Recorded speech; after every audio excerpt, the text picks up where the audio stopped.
More strange natural phenomena appearing in China. Locals say it looks like a scene from a movie. In a practice beginning last year, Chinese authorities demolished farmers' homes to create more profitable projects. We hear from one such farmer who forcefully lost her home. The FBI says investigations with CCP ties are way up since a decade ago. Over 2,000 cases currently being investigated. And the US and the European Union are in talks regarding the Chinese regime's threat to the West. Mike Pompeo pointing out it's an issue between the CCP and the world.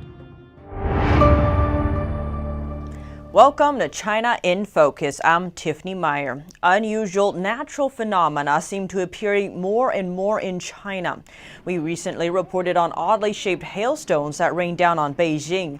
Some say they resembled ice sculptures of the CCP virus. Now we look at video of a tornado in northern China. Some netizens on social media liken the storm to a scene from a science fiction film. The clip was captured on Wednesday. So far, no Chinese media have reported on it, so there's no information about possible casualties or other damages. Now to Beijing. Many people are trying to leave the Chinese capital. A recent video shows a highway packed with cars on one side, but very few on the other. The person who captured this video said he's traveling along the side that leads into Beijing. The other side are cars trying to leave. Official regulation requires that anyone who tries to leave Beijing must show a negative virus test result from the last 7 days. But due to long wait times for virus testing, in some cases up to 3 months, many people cannot leave the city. The CCP virus outbreak has also impacted China's food imports. China is asking foreign companies who send over meat and other food products to sign documents declaring that their products aren't contaminated with the virus. The request followed China's allegation that the CCP virus was found in a market in Beijing on a cutting board to slice imported salmon. So far, there's no known research data that suggests humans can catch the infection from food packaging. What's more, the CCP virus mainly attacks the lungs, organs that are not present in fish. As a result, it's commonly believed to be difficult for fish to get infected with this kind of virus. At the same time, the U.S. is urging China to meet the purchase commitments agreed to in the U.S.-China Phase 1 trade deal. The purchases include American agricultural products like lobster and beans. Now we turn to the floods in southern and central China. Rainstorms are expected to drench at least 10 Chinese provinces until next Tuesday. Videos from the area show broken roads, collapsed bridges, and fallen trees swept up by strong currents. According to official figures, this year's flooding cost China almost $3.5 billion in direct economic losses, with hundreds of thousands displaced. And these figures may be underreported. Local Chinese authorities in a Chinese city demolish residential houses and resell the land for more profit, leaving the homeowners in a hard situation. Her belongings are scattered here and there. Most of her bedding is tossed on the ground, broken furniture and appliances, among piles of unpacked clothes, cooking wares, and her television, left out in the open. This recent video was taken by a farmer from the Chinese northern province of Shandong. Her home was demolished by authorities without her agreement and before she could find a place to stay. She is weeping and murmuring while capturing the video.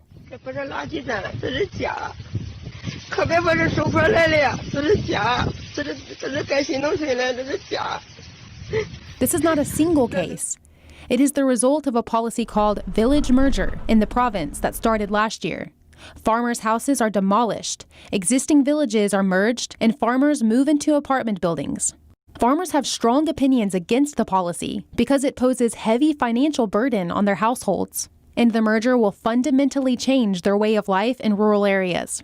Some farmers have to live in temporary houses and even shacks. The compensation from the regime is a mere 10 to 25% of the money farmers have to pay for their new apartments. There is no use seeking help from the court because they are working together with the government's officials. Another Shandong citizen said the goal of the regime is to use farmers' land for more profitable projects. CCP officials get farmers' land for profitable industry projects. They also put some of the money in their own pockets. Farmers' houses are demolished. They have to live in apartments. Officials are indeed persecuting them.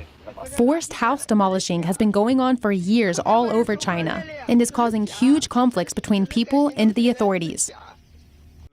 The U.S. and the European Union are prompting new dialogue about China's threat to the West. The discussion was proposed by EU High Representative for Foreign Affairs Josep Borrell. According to Secretary of State Mike Pompeo, the Trump administration accepted the offer because the president doesn't want America's future to be shaped by the Chinese Communist Party, and he doubts his European counterparts want that either. Pompeo said China's cover-up of its initial virus outbreak has helped people realize the threat China poses to the world. But it's not only the cover-up. Pompeo said China is also taking provocative military actions against countries worldwide. That's why it's not only a problem between the U.S. and China, but rather between the Chinese Communist Party and the rest of the globe. He cited China's aggression in the South China Sea, deadly border confrontations in India, an opaque nuclear program, and threats against its neighbors. Upcoming talks between the U.S. and the EU will reveal more about the specific actions planned. The Canadian Security Intelligence Service warns that Canada is a target for Chinese interference. The agency says the Chinese regime endangers the foundations of Canada's fundamental institutions, including its system of democracy. Experts suggest the regime uses economic means to win the support of some influential Canadians. The chair of Canada's National Security and Intelligence Committee says the Chinese Communist Party uses money rather than communist ideology as a powerful source of influence, creating parasitic relationships of long-term dependence. He says Canada needs to up its game when it comes to blocking foreign interference. The U.S. is imposing new sanctions on a Hong Kong-based Chinese company accused of providing important supplies to Iran's metal industry. 8 other companies related to the Iranian metal industry are also subject to U.S. sanctions. The penalties also keep these companies out of the U.S. financial system. Pompeo has said the U.S. will continue to put maximum pressure on Iran until it behaves like a normal country. And Pompeo says the U.S. is shifting military presence to respond to the China-India border conflict. During a virtual conference, he said that by withdrawing U.S. troops from Germany, the U.S. is now ready to face the threats posed by the Chinese regime to India and Southeast Asia. Pompeo added that the U.S. is making sure it's postured appropriately to handle what he called the challenge of our time. A document related to a nuclear-powered aircraft carrier has recently appeared on the website for China's military. It's prompted speculation that China has started building its first nuclear-powered ship. At present, China has 2 traditionally powered aircraft carriers. According to China news website NetEase, China is expected to build its first nuclear-powered aircraft carrier by 2025. So far, only the U.S. and France have nuclear-powered ships. Jacques Musselman, a member of the Labour Party and lawmaker in New South Wales in Australia, has come under investigation by Australian authorities. The controversial member of parliament has been a strong public supporter of China and has been showing signs of being in suspiciously close contact with Chinese officials. Now his house in Sydney has been raided by Australian agencies. New South Wales Labour leader Jody Mackay confirmed that she knew of the raids, and the process was underway to suspend Musselman from the party. The FBI director says the agency is dealing with over 2,000 investigations tied to the Chinese Communist Party. NTD's Miguel Moreno has more on those numbers and how the regime is using an economic angle to influence the U.S. Chinese government is fighting a generational fight. FBI Director Christopher Wray says they're currently investigating over 2,000 cases linked to the Chinese Communist Party, a 1,300% increase in economic espionage cases since a decade ago. In his interview with Fox News, Wray noted that the CCP relies on non-traditional collectors, such as businessmen, scientists, and scholars who are bribed into stealing U.S. information, not just government officials. The Epoch Times senior China reporter Joshua Phillip says the regime's espionage goes even further than that. It's not just the direct stealing of information using spies from different U.S. companies, things to prop up the Chinese economy. And it also takes the form of things like ideological subversion. It takes the form of things like infiltration into different elements of influence in the society. News outlets, think tanks, research facilities, you name it. In recent months, the Justice Department and the FBI have ramped up their counteractive duties against the CCP.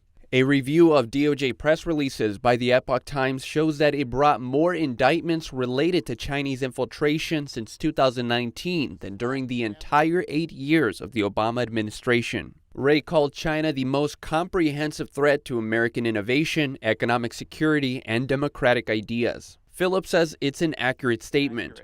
There are other countries that have similar viewpoints on the U.S. There are other countries that carry out similar, say, operations against the United States. But none of them have the whole of society threat that the Chinese Communist Party brings. The United States, in the eyes of the Chinese Communist Party, is its #1 enemy. When it comes to things like economic theft, when it comes to the different forms of espionage it's using, all of these are part of its plan for the United States. Ray also says the regime is now trying to interfere with U.S. politics by trying to steer them in a more pro-Chinese Communist Party direction. Miguel Moreno, NTD News. A new bill could mean sanctions against China's communist regime. If signed into law, it would dole out punishment for China's draconian national security law over Hong Kong. And for the people and banks that support Beijing's efforts to control the city, the Senate passed it yesterday. The Senate passed a bill that would impose sanctions on people or companies supporting the Chinese regime's efforts to restrict Hong Kong's autonomy. The Hong Kong Autonomy Act passed unanimously. Senator Josh Hawley sponsored the bill. He said it sends Beijing a clear message that its attempts to steamroll and destroy the liberties of the people of Hong Kong will not go unnoticed and will not go unaddressed. The bill also includes secondary sanctions on banks doing business with anyone who cracks down on Hong Kong's autonomy. It could cut banks off from American counterparts and limit access to U.S. dollar transactions. Senator Hawley said the free world stands with Hong Kong. That the free people of this nation and the free people of the world are with you, and that we will not sit idly by, that we will stand up, that we will take action, and that your cause for your basic rights, your cause for your basic liberties is our cause as well. The bill almost passed last week, but the Trump administration requested late technical corrections. The delay shows how complicated it can be to pass legislation pushing back against the Chinese regime. President Trump started the process to eliminate Hong Kong's special status after Beijing's move to impose the new security law. Hong Kong's special status separates it from mainland China in matters of trade, investment, and visas. It's what allowed Hong Kong to remain a global financial center. To become law, the House of Representatives has to pass it, and the president has to sign it. In New York City, restaurants are finally allowed to reopen for outdoor dining again. Business owners are happy to be serving up customers' favorites, and restaurant goers are eating it up. But some restrictions remain. New York City is now in phase 2 of its reopening, including lifting some restrictions on restaurants. One new restaurant's grand opening was delayed once the pandemic hit.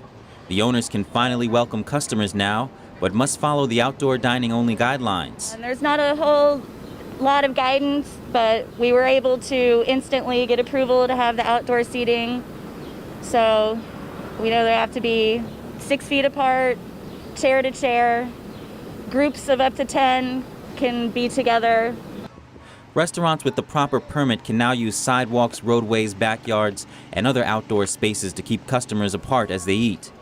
One diner owner feels the changes aren't enough and are still restricting the healthy operation of his business. I don't like most of the restrictions. Now we cannot serve after 11 o'clock at night, and our store is open 24/7. We're open all night. I don't like that, but I gotta listen to them. Some residents are happy to see at least some of the economic activity in the city restart. You know that we're in a decline here, with cases, and it's time for the economy to get back, and we have to move forward. During the full pandemic lockdown and phase 1 of reopening, restaurants were only allowed to offer takeout and delivery. Indoor dining is predicted to resume on July 6th if the city can move into phase 3, but restaurants will be restricted to 50% capacity. And almost 800 movie theaters around the country are back open, but that's far from all. The industry is hoping to have a mass opening in July. Moviegoers still have mixed feelings about venturing out. When the 60-seater Arena Cine Lounge in Los Angeles opens again for the first time in months, more than a dozen chairs will be filled by cardboard cutouts of James Dean, Charlie Chaplin, and other Hollywood icons. Almost 800 indoor cinemas have reopened around the country, but officials in LA County, the largest movie-going market in the United States, have not yet given a green light. New York City, the country's #2 movie market, also has not set a date for cinema reopenings. The industry is hoping for mass openings in July. That's when nationwide chains AMC Entertainment, Cinemark, and Cineworld's Regal Cinemas are scheduled to be back in business. All plan safeguards including limited attendance, extra cleaning, and face masks for guests and workers. Although there are still some health risks involved, one moviegoer said he would take the risk if it was for a good movie. Yes, I don't know about any upcoming movies, but I have favorite actors that would draw me. That might be willing to risk getting coronavirus to go see. But others still have mixed feelings about heading back to theaters. Yeah, it's obviously better to go to a theater for certain kinds of movies. It's more fun, it's more engaging, but at the end of the day, I think that's probably the least important business that kind of needs to reopen. Currently, the first widely released film on Hollywood's schedule is Unhinged, a road rage drama starring Russell Crowe. It's set to debut on July 10th. India is taking a stand against China financially. The country plans to raise tariffs on Chinese imports and make more products locally. This comes after a shrinking economy from the pandemic and a deadly border clash between the two countries. India is planning to raise tariffs and impose strict inspection measures on Chinese imports. The Indian Standards Department will toughen quality control for nearly 400 Chinese products. It wants to ensure goods that can be made locally aren't imported. India's finance ministry is considering raising taxes on imports like furniture and auto parts. The trade ministry is looking for non-tariff ways to check Chinese imports, like extra inspections, product testing, and higher quality certification requirements. India is the world's largest democracy, and it's heavily dependent on other nations like China for raw materials and products. The problem was made obvious after India went on lockdown in late March and the country faced a shortage of personal protective equipment. The lockdown hurt, causing their first full-year economic decline in over 40 years. According to the International Monetary Fund, India had a projected GDP growth of 1.9% in April, but is now forecasting a 4.5% drop instead for the fiscal year through March 2021. And recent border clashes between Chinese and Indian soldiers have caused an uproar across India. 20 Indian soldiers died in the military standoff. Local politicians are calling to boycott Chinese-made goods, from toys and watches to plastic goods. India's Prime Minister is asking citizens to be more self-reliant and to source and make products locally when possible. India received the most imports from China last year. It purchased nearly $70 billion worth of goods, including electronics, machinery, and chemicals. The IMF estimates India's $2.7 trillion economy will recover next year. Here at China in Focus, we dedicate ourselves to bringing you truthful, unbiased reporting. Don't forget to like and subscribe for the latest updates, and see you tomorrow.